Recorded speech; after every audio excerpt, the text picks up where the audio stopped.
Hello दोस्तों, कैसे हो? आई होप आप लोग अच्छे होंगे। तो दोस्तों, आज की क्लास में हम लोग करने वाले हैं जितने भी इम्पोर्टेंट फैक्ट्स हैं हिस्ट्री के, सारे कवर करने वाले हैं हम लोग आज की वीडियो में। बहुत दिनों से मैं आप लोगों को वीडियो प्रोवाइड नहीं कर पा रहा था, क्योंकि मैंने सारे history, modern, ancient and medieval, जितने भी हिस्ट्री होते हैं, मतलब तीनों प्रकार के जितने भी हैं, सारे जितने इंपॉर्टेंट फैक्ट है इसी वीडियो में मैंने आपको कवर करवा दूंगा। चलिए दोस्तों, फिर आज की क्लास स्टार्ट करते हैं। आज की क्लास में जैसे कि मैंने हेडलाइन आपको दे दिया है लिख के, भारतीय इतिहास की प्रमुख घटनाएं और कालक्रम या क्रोनोलॉजी जो कहते हैं। ठीक है, चलिए दोस्तों, फिर आज की क्लास स्टार्ट करते हैं। एक तरफ मैंने लिख दिया, आपको वर्ष लिख दिया, और वो उस वर्ष में क्या क्या घटना हुई वो लिख दिया, और उसके जो महत्व थे उस वर्ष की वो एक तरफ मैंने लिख दी। अगर बात करें 2 मिलियन वर्ष पूर्व, ईसा पूर्व से 1000 ईसा पूर्व की बात करें तो मतलब ये जो था ये पाषाण काल था। पाषाण काल में क्या हुआ था? स्पेशली आग की खोज की गई थी। किसकी खोज की गई थी? आग की। अगर मिलियन ईसा पूर्व से 50,000 ईसा पूर्व की बात करें तो यह था पूर्व पाषाण काल था। पूर्व पाषाण काल में जो दोस्तों ये जो यहाँ की जो महत्व बात थी वह थी चूने पत्थर से बने औजारों का प्रयोग होना स्टार्ट हो गया था। किसमें?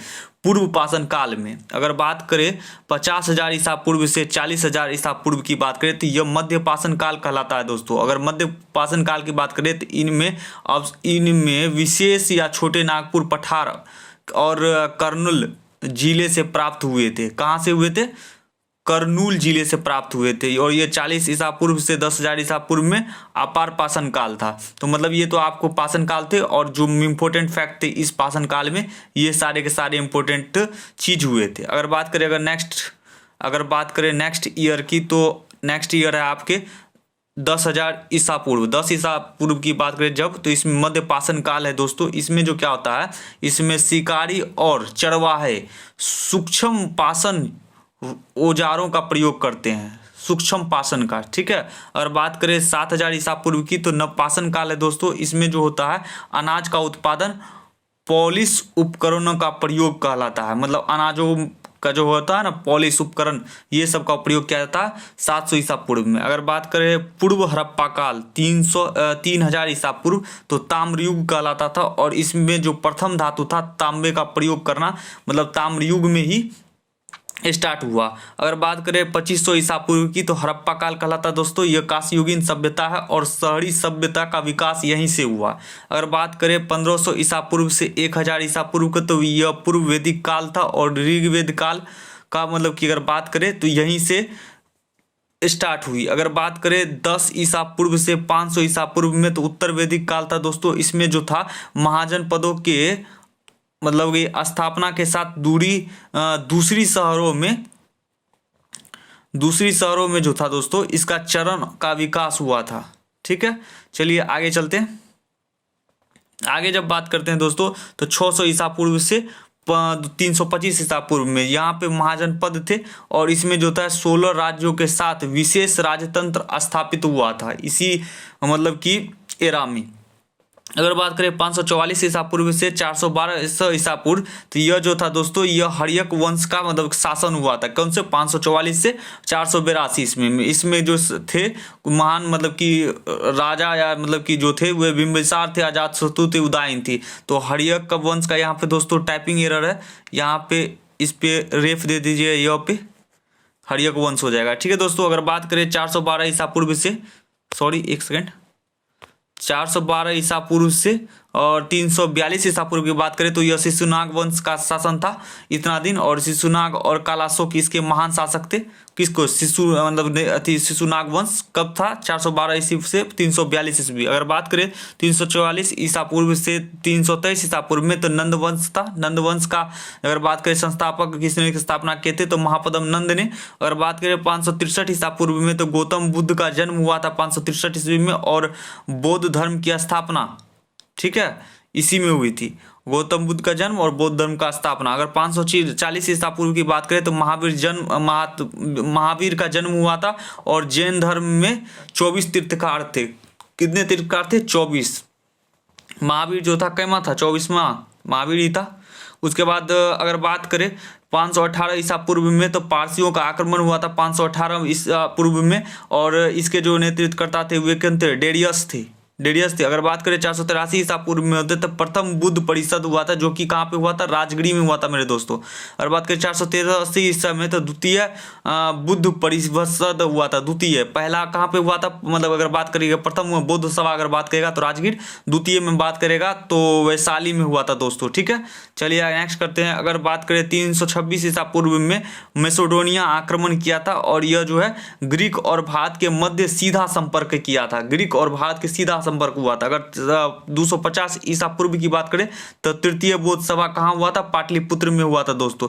मतलब कि कितने बौद्ध सभा हुए थे, तो 3 बौद्ध सभा हुए थे। कहाँ कहाँ हुआ था, पहला राजगीर, दूसरा वैशाली, तीसरा पाटलिपुत्र, याद रखिएगा दोस्तों, ठीक है। पहला हुआ था 483 में, दूसरा हुआ था 383 में, और दूसरा हुआ था 383, और चौथा हुआ था 200-250, मतलब ईसा पूर्व के पहले के समय दोस्तों, मतलब ईस्वी तो घटती थी, ठीक है। तो ऐसे अब लोग याद रखेंगे। चलिए दोस्तों, अगर अगली बात करें तो 322 ईसा पूर्व से 185 ईसा पूर्व तो मौर्य काल का था, और इसमें जो था चंद्रगुप्त मौर्य, बिंदुसार, अशोक और उत्तरावर्ती मौर्य थे, ठीक है। इसमें जो क्या हुआ था, भारत का राजनीतिक एकीकरण, अशोक की धम्म नीति और कला और वास्तुकला का विकास हुआ था, किसमें, मौर्य वंश में दोस्तों। अगर बात करेगा भारत का राजनीतिक एकीकरण, अशोक की धम्म नीति और कला और वास्तुकला का विकास कहाँ हुआ था, तो मौर्य वंश में ही हुआ था। अब देखिए 322 से 185 ईस्वी में मौर्य काल था, ठीक है दोस्तों। अगर बात करें 322 ईसा पूर्व से 298 ईसा पूर्व में चंद्रगुप्त मौर्य ने शासन किया, 298 ईसा पूर्व से 273 ईसा पूर्व की बात करें तो बिंदुसार ने किया था।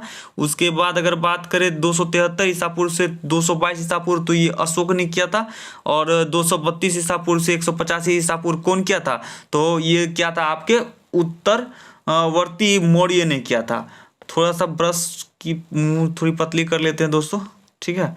अगर बात करें 185 से ईसा पूर्व से 73 ईसा पूर्व की बात करें तो शुंग वंश का शासन था, और इसके जो संस्थापक थे कौन थे, पुष्यमित्र शुंग थे। कौन थे, पुष्यमित्र शुंग थे। 185 ईस्वी से 73 ईस्वी तक चला था, ठीक है। अगर बात करें 73 ईसा पूर्व से 28 ईसा पूर्व की तो कण्व वंश का स्थापना था। इसके जो संस्थापक थे वासुदेव ने वंश की स्थापना की थी। कण्व वंश की स्थापना किसने की, तो वासुदेव ने, ठीक है दोस्तों। अगर बात करें 20 ईसा पूर्व से 225 ईसा पूर्व तो सातवाहन का शासनकाल था, और इसकी जो राजधानी थे पैठान महाराष्ट्र में था। किसका, सातवाहन का कहाँ था राजधानी, पैठान महाराष्ट्र में। 2 ईसा पूर्व की बात करें तो इंडो यूनानी था, और मिनांडर 165 ईसा पूर्व से 125 पूर्व के थे, ठीक है। 1 ईसा पूर्व से 4 ईसा पूर्व जो होता है शक चला था, शक संवत, विक्रम संवत, और एक संवत और होते हैं, ये 3 संवत ही चले हैं। तो अभी जो अपना लोग का कैलेंडर चल रहा है वो कौन है, शक संवत है, ठीक है दोस्तों, कि विक्रम संवत, कमेंट सेक्शन में जरूर बोले। अगर बात करें रुद्र दामन की बात करें तो 130 ईसा पूर्व से 150 ईसा पूर्व चला था। 1 ईसा पूर्व से 1 ईसा पूर्व में पारसी चला था। इसके जो मतलब कि मेन थे वो गोंडरेस के शासन में सेंट थॉमस भात आए थे, किसमें, इसी में। और अगर और सी बात करें तो इसकी 1 ईस्वी से 4 ईस्वी की बात करें तो कुषाण का चला था शासन। इसके जो संस्थापक थे कौन थे, कनिष्क थे, और 78 ईस्वी से 101 ईस्वी तक उन्होंने शासन की थी। 72 ईस्वी की बात करें तो चतुर्थ बौद्ध परिषद हुआ था, जो कश्मीर में हुआ था, चतुर्थ बौद्ध। और मतलब एक और हुए थे, 3 नहीं हुए दोस्तों, 4 हुए हैं, मतलब चतुर्थ बौद्ध कश्मीर में हुआ था। उसके बाद तृतीय मतलब 3 ईस्वी पूर्व से 3 ईस्वी पूर्व ही में मतलब कि संगम शासन काल हुआ था, और संगम संघ सम्मेलन चेर चोल और पांड्य शासक थे, ठीक है। अगर बात करें 319 ईस्वी से 540 ईस्वी में तो गुप्त काल का शासन काल रहा, और 319 से 334 ईस्वी में चंद्रगुप्त प्रथम का शासन काल रहा। 335 से 380 समुद्रगुप्त का शासन रहा, और 380 से 414 ईस्वी में चंद्रगुप्त द्वितीय का शासन काल रहा। 415 से 455 कुमारगुप्त का शासनकाल, और 455 से 467 स्कंदगुप्त का शासनकाल रहा था। इस जो गुप्त की बात करें मतलब कि गुप्ता काल डायनेस्टी का, गुप्ता काल तो मतलब गुप्त डायनेस्टी की बात करें तो इसमें जो हुआ था तो 1919 ईस्वी में गुप्त काल में भारतीय का स्वर्ण युग या विविध कला एवं साहित्य के विकास या मंदिर निर्माण का नागरा शैली काफी प्रचलित हुआ था। कहाँ पे, गुप्त काल में, ठीक है दोस्तों। गुप्त काल के शासक के नाम हमने बता ही दिए आपको, कौन कौन से थे। चंद्रगुप्त प्रथम थे, समुद्रगुप्त थे, चंद्रगुप्त द्वितीय थे, कुमारगुप्त थे और स्कंदगुप्त थे। अगर बात करें 550 ईसा पूर्व से 647 ईसा पूर्व, तो वर्धन वंश था, वर्धन वंश था। इसके जो मतलब कि मेन शासक थे तो वो हर्षवर्धन थे, ठीक है। और कन्नौज और प्रयाग सभा का सम्मेलन हुआ था ह्यून सांग, हर्षवर्धन के शासनकाल में क्या था, ह्यून सांग जो था एक कौन थे, फ्रांसीसी तीर्थकार थे, ठीक है। कि आप कमेंट सेक्शन में बोलिए ये चीनी तीर्थकार थे कि या कहाँ के तीर्थकार थे, फायान, ठीक है, ह्योंगसांग। ये हर्षवर्धन के शासनकाल में भी आया था। अगर बात करें 543 से 775 ईस्वी में, तो वाजपेयी के चालुक्य वंश का था और विरसा कला का विकास यही हुआ था। 575 से 857 ईस्वी की बात करें तो कोची के पल्लव वंश का संस्थापक था और द्रविड़ शैली के मंदिरों का निर्माण की शुरुआत यहीं से हुआ था, कांची के पल्लव से ही, ठीक है। अगर अब मतलब दोस्तों अब यहाँ से जो स्टार्ट हो जाएंगे प्रारंभिक मध्यकालीन भारत हो जाएंगे, जो कि 650 से 1206 तक चलेगा। उसके बाद मेडावल हिस्ट्री स्टार्ट हो जाता है, ठीक है दोस्तों। चलिए अगर बात करते हैं अगली पीपीटी की, तो देखते हैं। अगर वर्ष कहते हैं 750 से 1150 ईस्वी में, तो वो पाल का शासन था। इसमें मुंगेर बिहार की राजधानी थी, मुंगेर जो था इस समय बिहार की राजधानी थी। अगर बात करें 752 से 1973 ईस्वी में राष्ट्रकूट का शासन रहा और मालखेर में राजधानी थी, ठीक है। अगर बात किसकी, राष्ट्रकूट की, मालखेर में राजधानी। और 730 से 1036 में प्रतिहार वंश का मतलब कि शासन रहा और इसमें जो है पश्चिमी भारत का शासन किया, पश्चिमी भारत पर इसने शासन किया, कौन, प्रतिहार वंश। अगर बात करें 712 ईस्वी में, तो प्रथम मुस्लिम आक्रमण हुआ था। इसमें जो था मोहम्मद बिन कासिम ने भारत पर आक्रमण किया था। कौन क्या था, मोहम्मद बिन कासिम। और मैंने आपको स्टोरी फॉर्म में इनकी कहानी भी बता रखी है, तो अगर आपने वो वीडियो नहीं देखा तो जाके पहले वो वीडियो देख ले, फिर ये आपको वन लाइनर याद रखने में आसानी होगी, ठीक है। अगर बात करें 812 ईस्वी में, और अगर मोहम्मद बिन कासिम कहाँ क्या था, दाहिर मतलब कि दाहिर पे क्या था, वो सिंध का राजा था, ठीक है। उस समय भारत पाकिस्तान एक साथ जुटा हुआ था। अगर बात करें 1850 ईस्वी से 712 ईस्वी में चोल शासन था और इसके जो राजधानी थी वो तंजौर में थी। द्रविड़ स्थापना कला की स्वर्ण काल को जो कहा जाता है वो चोल में ही कहा जाता है।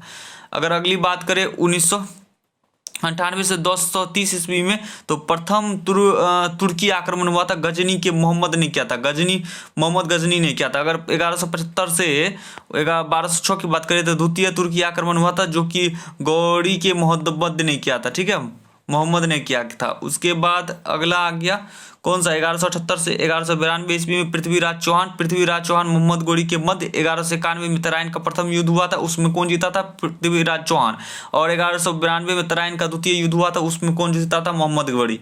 तो ये सारे के सारे मैंने आपको स्टोरी फॉर्म में ऑलरेडी बता दी कि अगर आपने वीडियो वो नहीं देखी तो जाके पहले प्रीवियस वीडियो देख ले, जिससे आपको याद रखने में आसानी होगी। चलिए दोस्तों अगर बात करें अब यहाँ से स्टार्ट हो रहे हैं आपको सल्तनत काल की जब बात करें हैं तो दिल्ली सल्तनत 1206 से 1526 में यहाँ गुलाम वंश स्टार्ट हो जाएंगे। जब गुलाम वंश की बात करें तो इसी को एग्जाम में आपको गुलाम वंश न देके शायद आपसे पूछ सकता है मामलुक वंश। अगर मामलुक वंश की बात करें या गुलाम वंश दोनों सेम है, आपको याद रखना है। दोनों का शासनकाल कितना रहा, तो ये 1206 से 1526 के बीच रहा। दोनों नाम एक ही है, मामलुक वंश और गुलाम वंश दोनों सेम ही है। चलिए दोस्तों आज की फिर मतलब अब बात करते हैं सल्तनत काल की। सल्तनत की बात करें तो 1206 से 1210 तक में था। इसके जो मतलब कि अथी थे पहले अगर बात करें तो कुतुबुद्दीन ऐबक थे और इसे जो है लाख बख्श कहा जाता है। यहाँ पे गलती से लाल बख्श कह दिया पर लाख बख्श।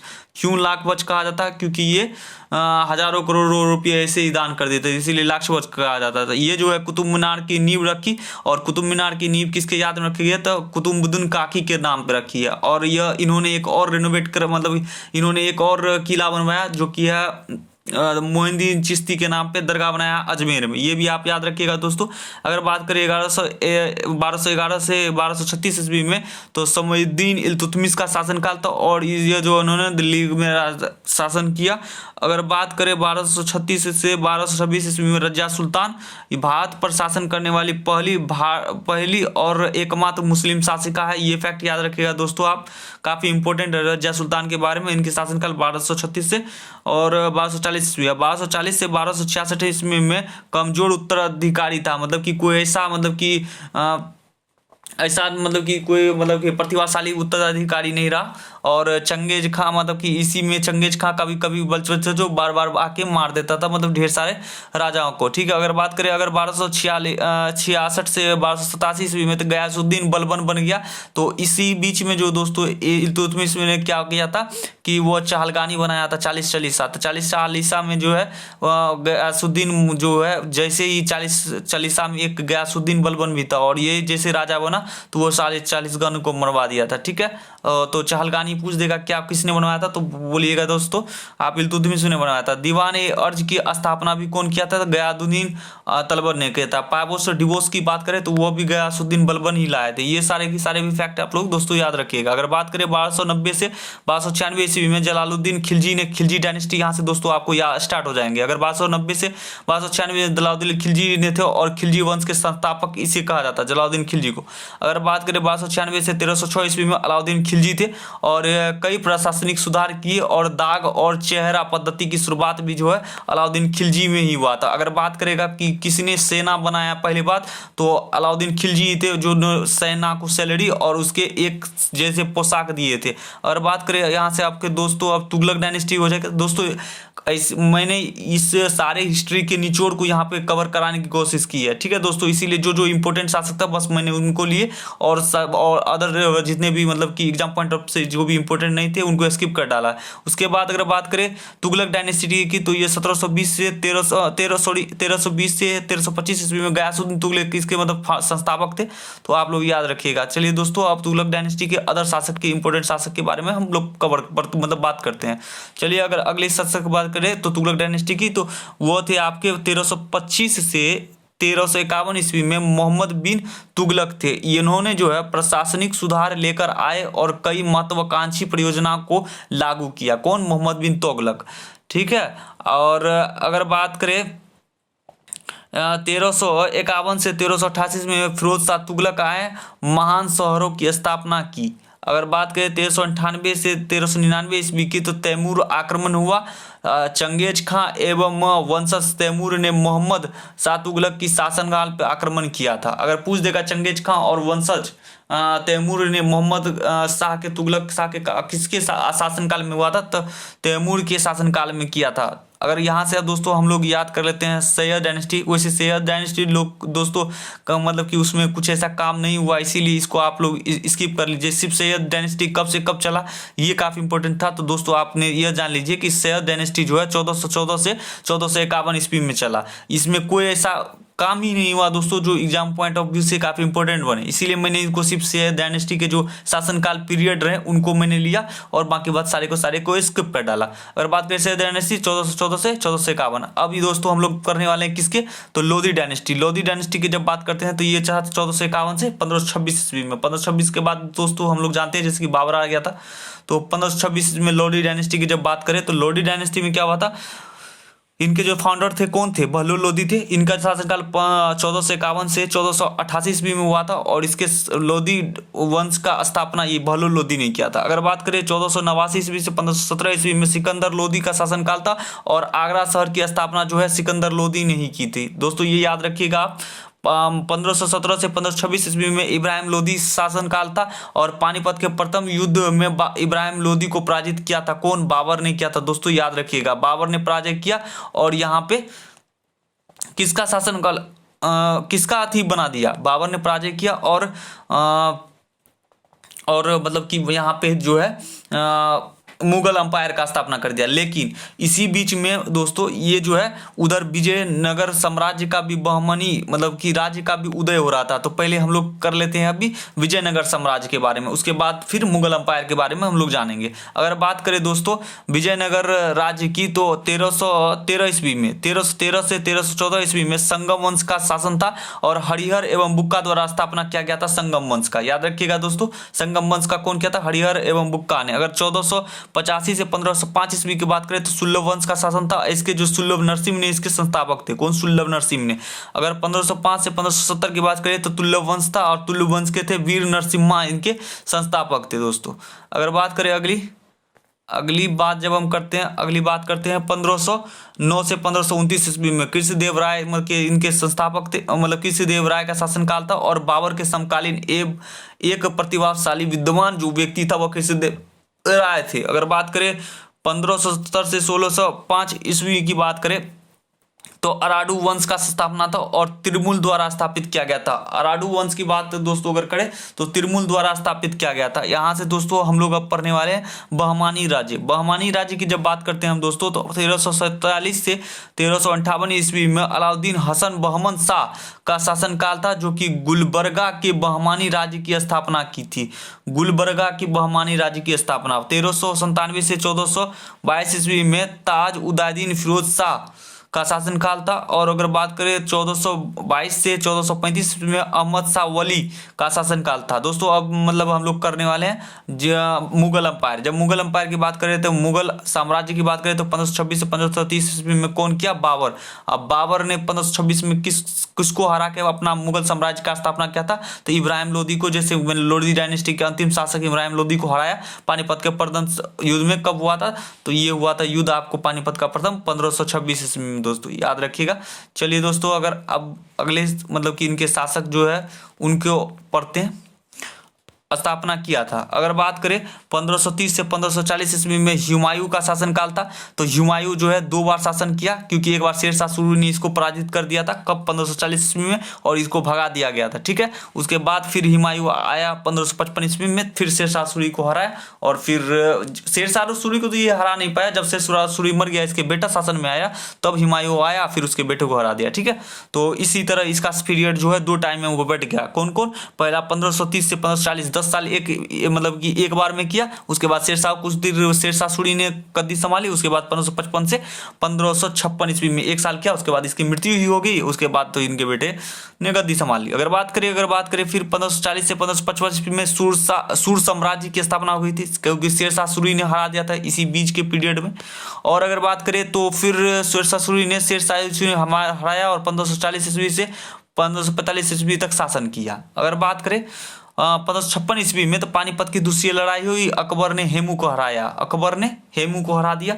अगर बात करें 1556 से 1605 ईस्वी में अकबर ने दीन-ए-इलाही धर्म की स्थापना की और मुगल साम्राज्य का विस्तार किया। दोस्तों अगर पूछेगा मुगल साम्राज्य का सबसे ज्यादा विस्तार किस शासनकाल में हुआ, तो दोस्तों वो बोलिएगा आप अकबर की। अगर बात करें दीन-ए-इलाही धर्म की स्थापना किसने की, तो वो करिएगा अकबर को। और अकबर की शासनकाल अगर पूछ देगा तो 1526 ईस्वी से 1605 ईस्वी में। दोस्तों ये काफी इंपॉर्टेंट है, तो आप इनको भी ध्यान रखिएगा। अगर बात करें 1605 से 1627 ईस्वी में तो जहांगीर का शासनकाल था। और इसमें जो है मतलब कि 2 मतलब कि फॉरेनर इनकी यात्रा पे आए थे इनके शासनकाल में, तो उनका नाम पूछ लिए जाते हैं। तो वो इस प्रकार है, देख लीजिए आप लोग। कैप्टन विलियम्स हॉकिंस, अगर पूछ देंगे किसके शासनकाल में आया, तो जहांगीर के शासनकाल में आया। उसके बाद अगर बात करेगा सर थॉमस रो और मुगल दरबार में पधारे। मुगल दरबार में किसके दरबार में? देखो कैप्टन विलियम हॉकिंस और सर थॉमस रो विलियम द्वारा पधारे गए किसके शासनकाल में? तो जहांगीर के शासनकाल में। याद रखिएगा मेरे दोस्तों। अगर बात करें 1628 से 1658 ईस्वी में शाहजहां का शासनकाल था और मुगल साम्राज्य एवं कला का स्थापत्य का उत्कृष्ट समय। अगर बात करें तो वह कौन सा था? शाहजहां का।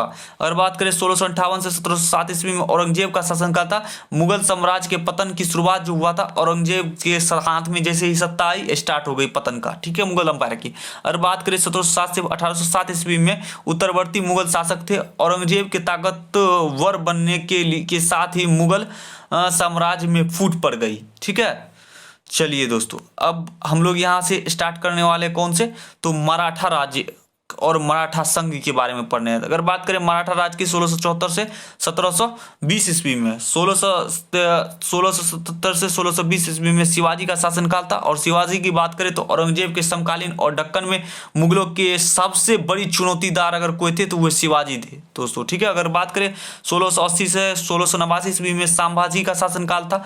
1689 से 1700 की बात करें तो राजा राम की शासनकाल था। और अगर 1700 से 1707 ईस्वी में कहा तो ताराबाई का शासनकाल था। और 1707 से 1749 ईस्वी में साहू का जन्म था, जो कि पेशवा का उदय कहा जाता है। किसको? पेशवा का उदय हुआ था कहाँ? साहू से। अगर 1713 से 1720 की बात करें तो बालाजी विश्वनाथन का था और प्रथम पेशवा था। अगर बात करें अब मराठा संघ की, तो मराठा संघ में बात करते हैं तो 1720 से 1740 ईस्वी में बाजीराव प्रथम ने हुआ था। और अब यहाँ से हम लोग पढ़ने आते हैं मराठा के संघ के बारे में। ठीक है दोस्तों, अगर मराठा संघ की बात करें तो और वो तो 1740 से 1761 ईस्वी में बालाजी राव द्वारा किया गया। 1761 ईस्वी में पानीपत का तृतीय युद्ध हुआ था। इसमें क्या हुआ था दोस्तों, अहमद शाह अब्दाली द्वारा मराठों की हार हुई थी। अहमद शाह ने मराठों को हरा दिया था। 1761 से 1728 में उत्तरवर्ती शासक था। उसके बाद अगर बात करें यहाँ पे अंगला मराठा युद्ध की कुछ इंपॉर्टेंट युद्ध हैं 3, आप इनको भी याद रखिएगा मेरे दोस्त। अगर बात करें 1775 से 1782 ईस्वी में प्रथम एंग्लो युद्ध हुआ था, ब्रिटिश की यहाँ पे हार हुई थी। प्रथम एंग्लो मराठा युद्ध में ब्रिटिश की हार हुई थी दोस्तों। यह युद्ध हुआ था 1775 से 1782 ईस्वी में तक चला। अगर 1803 से 1806 की बात करें तो द्वितीय एंग्लो मिश्र युद्ध हुआ था। इसमें जो है दोस्तों मराठों की हार हो गई थी, उन्होंने सहायक संधि पर हस्ताक्षर कर लिया। ठीक है, जब हारा तो। और बात करें 1817 से 1818 ईस्वी में तो तृतीय मंगला युद्ध हुआ था। इसमें मराठों का निर्णायक रूप से हार हुई। मराठों का मतलब निर्णायक रूप से मतलब क्या कहते हैं, बुरी तरह से हार हो गई। और दोस्तों अगर बात करें आधुनिक भारत, यहाँ से अगर बात करते हैं मॉडर्न हिस्ट्री करते हैं तो मॉडर्न हिस्ट्री अब दोस्तों यहाँ से आपके स्टार्ट हो जाते हैं। मेडाइवल हिस्ट्री खत्म हो गए। और अगर बात करें मॉडर्न हिस्ट्री की बात करते हैं तो 1717 से 1727 ईस्वी में बंगाल के मतलब की जो शासनकाल था मुर्शीद कुली खान थे और बंगाल की राजधानी मुर्शिदाबाद स्थानांतरित किया गया। 1717 से 1739 ईस्वी में सिराजुद्दीन सुजाउद्दीन थे और 1739 से 1740 ईस्वी में सरफराज खां थे। 1740 से 1756 ईस्वी में अलवर्दी खां था। उसके बाद अगर 1756 से 1757 में सिराजुद्दौला था। प्लासी की लड़ाई इन्हीं के युद्ध में हुआ था। कब हुआ था प्लासी का? 1757 ईस्वी में सिराजुद्दौला के समय। और बात करें 1757 से 1760 ईस्वी में मीर जाफर था। अगर अगली बात करें 1760 ईस्वी से 1764 ईस्वी में मीर कासिम था। बक्सर का युद्ध जो हुआ था 1764 में मीर कासिम के समय में ही हुआ था मेरे दोस्त। उसके बाद अगर बात करें 1761 से 1782 ईस्वी में हैदर अली थे। अगर मैसूर, यहाँ से मैसूर वंश की स्थापना हो गई थी। ठीक है, 1700 हैदर वंश की आधुनिक मैसूर राज्य की स्थापना हुआ था यहीं से। अगली और कुछ मैसूर वंश के संस्थापक थे तो उनको भी डिस्कस कर लेते हैं। अगर और बात करें 1766 से 1769 की बात करें, प्रथम अंग्लो मैसूर युद्ध की बात करें तो हैदर अली ने अंग्रेज को हरा दिया था। प्रथम एंग्लो मैसूर युद्ध में हैदर अली किसको हरा दिया था? अंग्रेजों को। 1780 से 1784 में द्वितीय एंग्लो मैसूर युद्ध हुआ था। इसमें हैदर अली ने सर एयरकुट के हाथों पराजय हो गए थे। हैदर अली इसमें जो है ना आयरकुटो के हाथ में से पराजय हो गए थे। 1782 से 1792 ईस्वी में टिप्पू सुल्तान द्वितीय युद्ध जारी रहा। और 1790 से 1792 ईस्वी में तृतीय एंग्लो मैसूर युद्ध टीपू ने आधे से अधिक राज्य जीत लिया। और 1799 ईस्वी में चतुर्थ एंग्लो युद्ध में टीपू सुल्तान की मृत्यु हो गई। तो इस प्रकार टीपू सुल्तान की चैप्टर क्लोज हो गई। चलिए दोस्तों, अब पंजाब की बात करें तो बंगाल की बात कर ली। अब पंजाब की बात करें तो 1792 से 1839 ईस्वी में महाराज रंजीत सिंह थे और सिख शासन की स्थापना इन्हीं के शासनकाल में हुआ था। सिख शासन की स्थापना 1792 से 1839 के बीच। और बात करें 1845 से 1846 की बात करें तो प्रथम एंग्लो सिख युद्ध हुआ था और सिख पराजित हुआ था इसमें। अगर 1848 से 1849 ईस्वी की बात करें तो द्वितीय एंग्लो सिख युद्ध हुआ था। डलहौजी ने पंजाब का विलय कराया था। किसमें? द्वितीय एंग्लो सिख युद्ध में। अगर बात करें यहाँ से दोस्तों हो जाता है भारत में यूरोपीय का आगमन हो जाता है। अगर बात करें 1498 ईस्वी में पुर्तगाली ईस्ट इंडिया कंपनी ने कोचीन और गोवा के मुख्यालय स्थापित किए। और 16 ईस्वी में ईस्ट इंडिया कंपनी आ गई और मद्रास, कोलकाता और मुंबई ये सारे के सारे जगह पे कवर कर लिए। और 1602 में डच ईस्ट इंडिया कंपनी आई और पुलिकट नागपट्टनम में इनको पहले मतलब 2 जगह ये अपना कब्जा किया। उसका 1616 ईस्वी में डैनिश ईस्ट इंडिया कंपनी आई जिसको सेरामोप।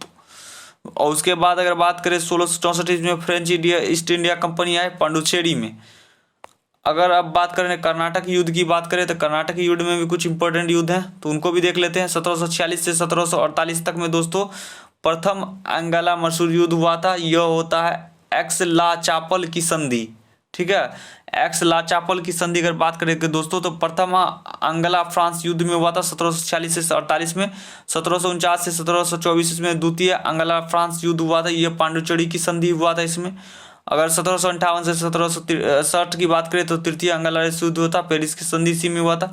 अब दोस्तों यहाँ से स्टार्ट होंगे हम लोग के आज़ादी के संघर्ष।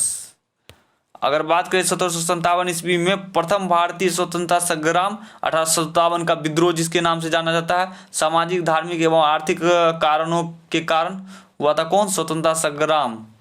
चलिए अब दोस्तों 1857 के विद्रोह से पहले तो स्वतंत्रता का हो गया था दोस्तों उसको, ठीक है। मैंने आपको वीडियो कवर कर दी है तो कौन से शासक कहाँ से मतलब कि युद्ध में लीडरशिप किया था, तो वो मैंने आपको वीडियो पहले ही करवा चुका था, इसीलिए इसमें स्किप कर दिया हूँ। आप प्रीवियस वीडियो देख लीजिए वो, ठीक है। उसमें आपके क्लियर हो जाएंगे 1857 के विद्रोह के कौन से लीडर कहाँ से लड़ रहे थे। अगर बात करें 1850 ईस्वी में तो वो थे कांग्रेस का गठन हुआ था 1850 ईस्वी में, और इसकी जो अध्यक्षता की थी तो ए.ओ. ह्यूम ने की थी। उसके बाद 1885 से 1905 ईस्वी में नरपंथी काल था। दादा भाई नौरोजी और सुरेंद्र नाथ बनर्जी की प्रभुत्ता हुई थी। 1905 से 1917 ईस्वी में चरमपंथी काल था और लाल बाल पाल और अरबिंदो घोष का प्रभुत्व था। अगर बात करें 1905 ईस्वी में तो बंगाल विभाजन था, कर्जन द्वारा बंगाल विभाजन की घोषणा हुई थी 1905 ईस्वी में। और 1905 से 1908 में स्वदेशी आंदोलन चला था, विदेशी वस्तुओं का बहिष्कार किया था दोस्तों। 1906 ईस्वी में मुस्लिम लीग गठन किया था 1906 ईस्वी में। 1906 की बात करें तो INC कोलकाता शस्त्र और भारतीय राष्ट्रीय कांग्रेस स्वराज के लक्ष्य बनाया गया। 1907 ईस्वी में सूरत विभाजन हुआ था। पूरे भारतीय आंदोलन के विस्तार पर प्रश्न हुए थे। उसके बाद अगर बात करें 1909 ईस्वी में दोस्तों, ये काफ़ी इंपॉर्टेंट है, बार बार एग्जाम में रिपीटेड हो चुके हैं क्वेश्चन, और इस बार जो भी आपके CGL के एग्जाम चल रहे हैं वे उसमें भी काफ़ी रिपीट हो गया। 1909 ईस्वी में बात करें तो मार्लिमेंटो सुधार हुआ था, मुस्लिमों के पृथक निर्वाचन के बारे में हुआ था। अगर 1915 से 1916 की बात करें तो होम रूल लीग की स्थापना हुई थी, और ये बाल गंगातिलक और एनी बेसेंट ने किया था। 1916 की बात करें तो लखनऊ समझौता हुआ था, कांग्रेस और लीग की मध्य समझौता हुआ था 1916 में होता। लखनऊ सत्र हुआ था, कांग्रेस में चरमपंथियों का प्रवेश हुआ था। और यहाँ से दोस्तों हम लोग के अब याद स्टार्ट हो जाते हैं कौन? गांधी एरा, मतलब गांधी काल। और गांधी काल की जब बात करते हैं दोस्तों तो गांधी जी ने तो काफ़ी काम किया। चलो दोस्तों एक एक करके हम डिस्कस करते हैं गांधी एरा के सारे काम के। अगर 1893 से 1914 की बात करें तो दक्षिण अफ्रीका में गांधी जी थे और नेशनल इंडिया कांग्रेस की स्थापना की, और अंग्रेजों की ज्यादतियों खिलाफ सत्याग्रह और CDM चलाया उन्होंने। अगर बात करें 1915 से 1948 ईस्वी में महात्मा गांधी जी आए कहाँ? 1915 ईस्वी में मुंबई पहुंचे। प्रथम 2 वर्ष में भारत का भ्रमण किया और किसी राजनीतिक आंदोलन का भाग नहीं लिया प्रथम 2 वर्ष।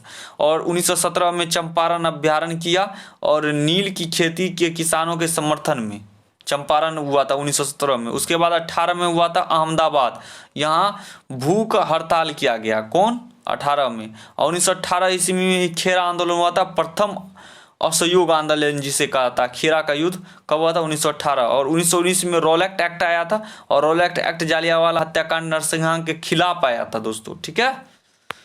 चलिए और भी कुछ बात है वो उनको भी हम लोग कर लेते हैं। 1930 ईस्वी से 1934 ईस्वी में नागरिकता अभिगम आंदोलन, दांडी यात्रा, गांधी इरविन समझौता, द्वितीय गोलमेज सम्मेलन, संविज्ञा आंदोलन फिर से चालू हुआ, वो 30 से 34 के बीच में ही है, ठीक है दोस्तों। ये सारे के सारे घटना हुए हैं 1930 से 1934 के बीच। और बात करें 1900 ये जो है ना द्वितीय गोलमेज विलन, 1930 में भी हुए, 31 में हुए, 2 गोलमेज सम्मेलन हुए, ठीक है। ये भी याद रखिएगा दोस्तों। 1940 से 41 की बात करें तो वह व्यक्तिगत सत्याग्रह है।